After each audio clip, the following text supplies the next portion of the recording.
கோவை மாவட்டம் வெள்ளானைப்பட்டி அடுத்த மோலப்பாளையம் பகுதியில் கடந்த ஜூலை 4ஆம் தேதி துவங்கி நடைபெற்று வந்த தேசிய அளவிலான ஈக்வெஸ்டேரியன் சாம்பியன்ஷிப் லீக் எனும் மாபெரும் குதிரையேற்ற போட்டியில் சென்னை அணி முதலிடம் பிடித்து சாதனை படைத்துள்ளது.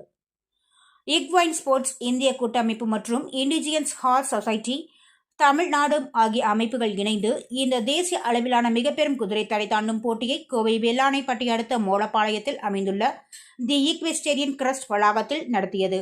இந்தியாவின் 6 மாநிலங்களை பிரதிநிதித்துவம் செய்யும் அணிகள் இந்த மிகப்பெரும் குதிரை தடை தாண்டும் போட்டியில் கலந்து கொண்டது. தமிழ்நாட்டை சேர்ந்த சென்னை புல்ஸ் அணி, கேரளாவை சேர்ந்த பெகாசஸ் ஸ்போர்ட்ஸ் அணி, கர்நாடகாவை சேர்ந்த பெங்களூரு நைட்ஸ் அணி, தெலுங்கானாவை சேர்ந்த கோல்கொண்டா சார்ஜர்ஸ் அணி, கோவையை சேர்ந்த குவாண்டம் பிரைன்ஸ் அணி மற்றும் மேற்கு வங்காளத்தை சேர்ந்த எலிட் ஈக்வெஸ்டேரியன்ஸ் அணி என 6 அணிகள் மோதியது. கடந்த ஜூலை 4ஆம் தேதி பிரமாண்டமான முறையில் துவங்கப்பட்ட இப்போட்டிகள் ஜூலை 5ஆம் தேதி ஆரம்பமானது. இதில் 6 அணிகளை சேர்ந்த வீரர்கள் தடை தாண்டும் நிகழ்வில் தங்களுடைய குதிரைகளுடன் சீறி பாய்ந்தனர். ஜூலை 6ஆம் தேதி நடைபெற்ற இறுதிப் போட்டிகளின் இறுதியில் தெலுங்கானாவை சேர்ந்த கோல்கொண்டா சார்ஜர்ஸ் அணி 3ஆம் இடம் பிடித்து ரூபாய் 5 லட்சம் பரிசு தொகையை வென்றது.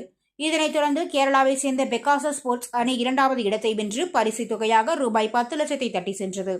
முதல் இடத்தை சென்னை புல்ஸ் அணி பெற்று ரூபாய் 15 லட்சம் பரிசு தொகையை வென்றது.